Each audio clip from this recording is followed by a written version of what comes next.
Hi folks, Canadian Prepper here. So today what we're going to do is do a comparison between the two main backpacking freeze-dried food options on the market. There are a couple others, but these are the two big ones.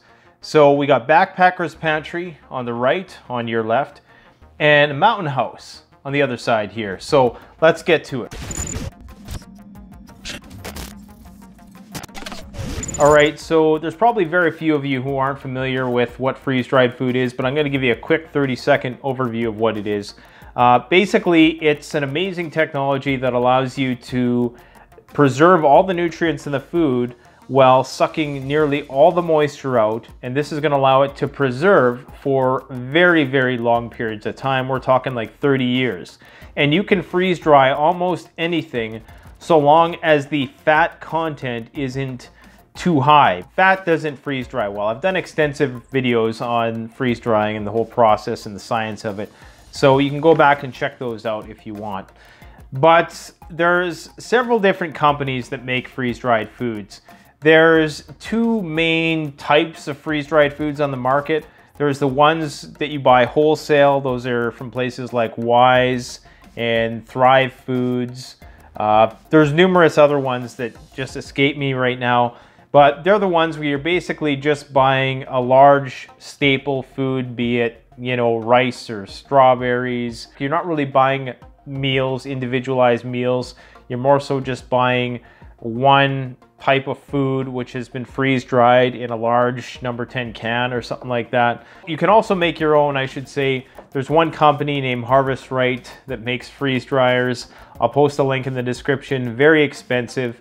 Probably out of a lot of people's price range, but if you are serious about long-term food preservation and you got a couple grand to spare, go check out the Harvest Right freeze dryer. I've done extensive reviews on that.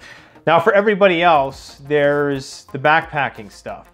And the main benefit of this over the wholesale stuff is that you're getting a lot more variety in terms of the recipes that are out there. One of the main selling points with these, both of these I should say we carry at CanadianPreparedness.com. I'm not really going to say one is better than the other per se. There's certain areas where there's advantages and disadvantages. Mountain House kind of wins overall, but Backpacker's Pantry has a lot of things which might appeal to people as well. One of the coolest things about these is that basically they're self-contained. So you can eat out of the package. You simply boil water, put it in the package, you eat out of the package. It's as simple as that. With the wholesale stuff, you don't really have that option. I think they do provide you it in a larger Mylar bag, but it might be in 1 gallon or 2 gallon Mylar bag denominations, 5 gallon Mylar bag denominations. So you're looking at much larger quantities, and it's not really backpacker friendly, hence the name Backpacker's Pantry. And Mountain House, who also sells number 10 cans, but I think that's as high as they go in terms of quantity. We don't sell the number 10 cans, so Backpacker's Pantry tends to be about 10% cheaper than Mountain House if cost is a factor for you. The main difference, and I'm gonna overlay some footage because I compared beef stew from Mountain House and beef stew from Backpacker's Pantry. Now the fundamental difference that we're going to get out of the way right from the get-go, the reason why Mountain House is slightly better is because the food, the meals are pre-made and pre-cooked prior to freeze drying. So you have, let's say they whip up a batch of lasagna and then they freeze dry that. In Backpacker's Pantry case, what they do is they'll freeze dry the noodles, they'll freeze dry the tomato sauce, they'll freeze dry the beef, and then they'll pour that all into a bag, and when you rehydrate it, that's when it comes together as lasagna.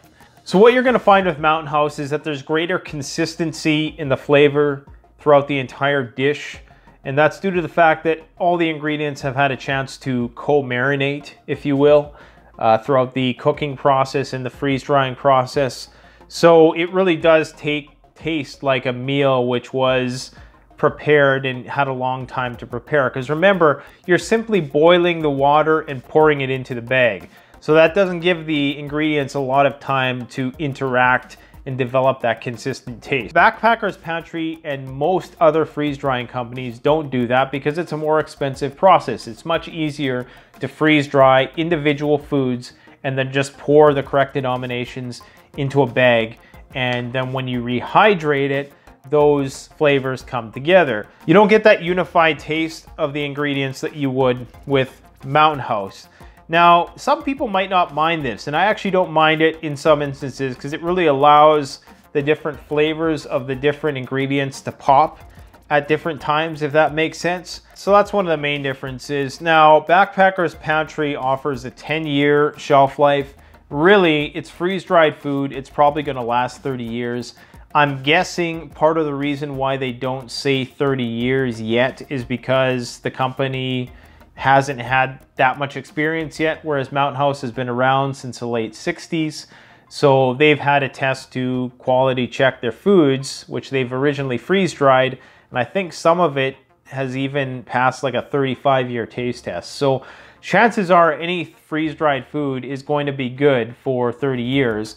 But I think for legal reasons, and this is just a hunch, Backpackers Pantry is only putting 10 years on these. Now, Mountain House used to only put 10 years on these individual packages as well. So I'm guessing something had changed and they were able to demonstrate that the nutrient value was retained for 30 years. For instance, this package right here is literally good till 2048. That's the expiration date. Isn't that amazing? 2048, that's just, and it retains most of the taste, most of the texture, and most of the nutrients. It's just amazing technology. And it's one of the most underrated technologies, I think, that's known to man, because only preppers, survivalists, and backpackers are the ones who know about it. Everybody else, you try to tell them what freeze drying is, they don't know what it is. But maybe in the future it'll still have its day. Another difference between Backpackers Pantry and Mountain House is that the actual size of the ingredients are smaller in Backpackers Pantry. And I'm thinking the reason why they do this is it's gonna cost more to freeze dry bigger chunks of things, because the way freeze drying works, it's through sublimation, and it's a very lengthy process. It takes up to 2 days to do one batch of food, and the thicker the food, or the bigger the chunk of food, the harder it is to get the moisture out without using a lot of energy. So you're gonna use less energy if the pieces of the individual food are much smaller. For example, if you've ever made beef jerky, or if you're drying anything out, dehydrating anything, a smaller thing is gonna dehydrate faster than a bigger thing, because in order to get to all the moisture out of the core of that big thing, you know, it takes much longer, it takes more heat, takes more evaporation, and all the rest. So one thing you're gonna find is that Backpackers Pantry, all of the recipes are much more mushy.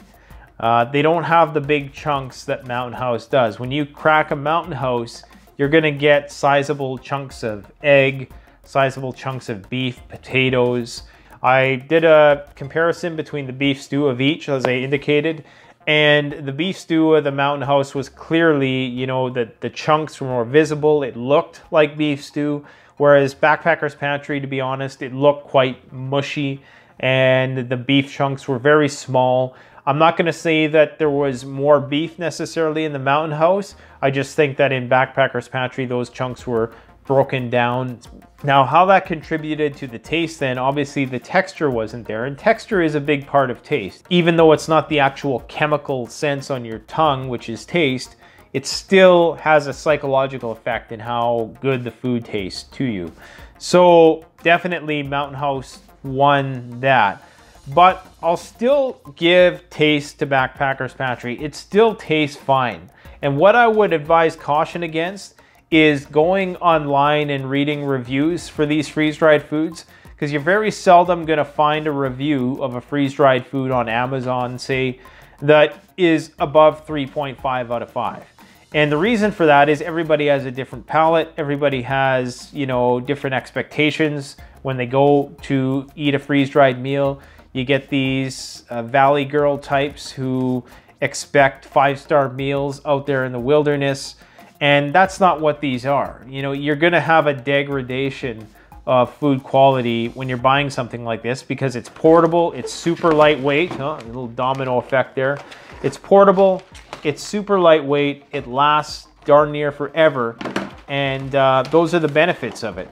So you can't expect it. It's not going to taste exactly like a real meal, but the whole idea is that it's as closest to that as you're ever going to get.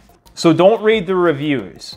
What I would encourage you to do, if you've never tried it before, starve yourself for a little bit, go outside, get your portable stove going, and, you know, work for it a bit, and you're going to savor it a lot more.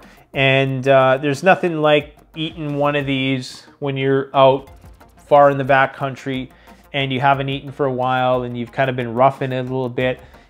You'll be in heaven. It doesn't matter which one it is, it's going to be good. They're all good. Mountain House, Backpackers Pantry, probably even the other stuff, because in those situations you really appreciate the taste of your food more. Now that said, I eat both of these on my lunch break at work.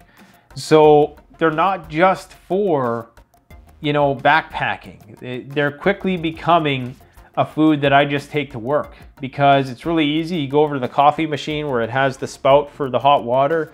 You pour it in here, you make it. It's quick, it's painless. It's, you know, 10 to 12 bucks for a meal. So, you know, if you're on the go or something like that and you don't have time to make lunch, then there's something to be said for that.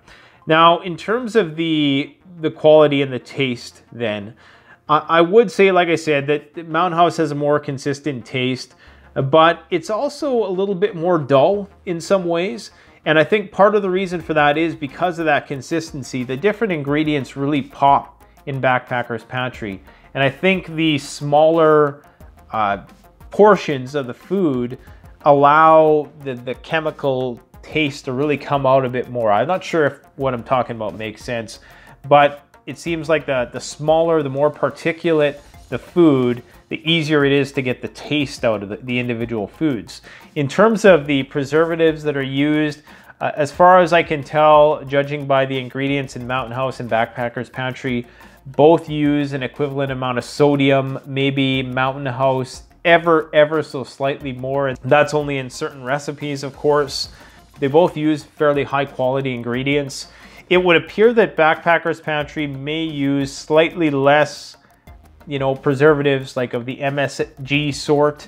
I'm not sure if Mountain House uses MSG or not, but you know, there's other names that MSG goes by, like citric acid and things like that. And I just get the sense Backpackers Pantry tastes a little bit more natural. And I'm not sure if that has more to do with the fact that it's not pre-cooked and it's just kind of raw ingredients put in there together. Not really sure. In terms of the actual packaging, the Backpackers Pantry is a little bit taller and it tends to be a little less stable. Both have gusseted bags. So both of them, you know, are supposed to stand up on their own, which is important because when you do fill this up with water, you want it to stand up. But the Backpackers Pantry seem a little bit more unsteady. And when you get them, they're gonna pack a lot flatter. So you're gonna find that they're packed much flatter like that. A little bit easier to pack, to be honest. Whereas Mountain House, they can be a little bulgy, they're a little bottom heavy, which is great for standing them up. And that's largely due to the fact that it's a slightly shorter bag. So both have the same Ziploc feature. One of the main problems I've had with these bags is that they're too tall and you really do need a large spoon to get down. What would be nice is if they just simply flipped it like that and they had a longer Ziploc here, and basically, you know, you wouldn't have to dig down so deep. I'm thinking that more Ziploc is going to add extra costs for them. Probably, I don't know, maybe by a couple cents a package, who knows. But that's one thing that they're probably going to enhance in the future. That's one area they could improve on. Mountain House also has Pro Packs, and as far as I know, Backpackers Pantry doesn't. Both have a lot of variety. So I think Backpackers Pantry, they seem to have more non-entree, like main entree recipes. So they'll have lots of different types of cakes and things of that nature, which I don't sell at the store because there's just too many different types. I just take the entrees. I might start getting into the other specialty items at some point. That's not to say Mountain House doesn't have an extensive variety. I mean, they've been around this since 1968, so they probably have hundreds of flavors that have passed through their factory before. But we just sell the main ones, you know, the lasagna, the rice and chicken, the chili mac, the macaroni. In terms of calorie content, it's pretty neck and neck. You're gonna, like for this one, for instance, they always put the amount of calories per half the package. I'm not sure why they do that. And the reason why I'm not sure, it's this serving thing. If they were smart about it, in my opinion, you would want a bigger number here, because anybody who is using their head would want more calories, because that means you have to carry less stuff. In terms of the highest calorie backpacking freeze-dried food you can get, that's going to be the mac and cheese. This darn near has 1,000 calories, 960 calories in the mac and cheese, plus or minus 20, you know, because it's never entirely accurate. But also lots of sodium, but you get lots of protein in there because of the cheese. So 40 grams of protein and 1,000 calories. So that's, you know, for a person who isn't too big, that's a sustainable living for one day if you're not doing a whole lot of movement. Now I'm talking about somebody who's really small and doesn't burn a lot of energy. Usually people's basal metabolic rate is between, you know, 1,200 to 2,500, depending on your sex and your age and your size and all the rest. But, you know, that's something to keep in mind, is that you are going to get ones which are only 400 calories, like the beef stew. The Backpackers Pantry beef stew was only 400 calories, but it was a sizable bag at the same time. So it's you can't really base it on how thick the bag is, because sometimes the ingredients may have a higher fat content than others. Now, I tried this Wild West chili and beans the other day, and it was absolutely delicious. If you're looking for a good vegan or vegetarian dish, Wild West chili and beans is a great recipe. But the problem with it is this, it cleaned me right out. I mean, I was on the toilet probably several times more than I should have been that day. And I don't know if it's the black beans or what it was, but something in it, you know, just went through me. But while I was eating it, it was very delicious. So, you know, it might not agree with your stomach, but most of the ingredients here, you know, salt, bacterial cultures, milk, cheddar cheese, tomatoes, red beans. One other thing I'm going to point out is that the acidic quality of the food tends to be more pronounced in Backpackers Pantry. I'm not sure if that has something to do with the fact that it wasn't pre-cooked as a whole, but I noticed that there's more acidity to Backpackers Pantry foods. Not really sure why that is the case, but that's certainly the case that I've been noticing. If you want a high calorie one, Kung Pao chicken and rice, 370 times 2, so that's 740 calories in one bag. So it's pretty good. Surprisingly, we sell the least of mac and cheese. I've tried it, and honestly, I didn't like it too much, but the context that I tried it in was in the house, you know, after a normal day of eating. So I don't think that does it justice. You really have to eat these out in the sticks after cooking them, you know, on a solo stove or a firebox stove or some traditional stove, even a jet boil or something like that. Something you got to work for a little bit and to really appreciate, you know, eating this stuff in the backcountry. And remind yourself at all times that it's going to taste the exact same in 20 years as it is while you're eating right now, and you're going to get the same amount of nutrients. You can't say that for any other food. So if you have any questions about either of these brands, let me know in the comment section. I'll do my best to answer and respond. We do sell both of these at CanadianPreparedness.com, so you can go and check them out. Our prices are very reasonable. In fact, I was over at Canadian Tire the other day, and our prices are certainly better than theirs for these individual meals. So keep that in mind. Thanks for watching. Don't forget to like, comment, subscribe. Canadian Prepper out.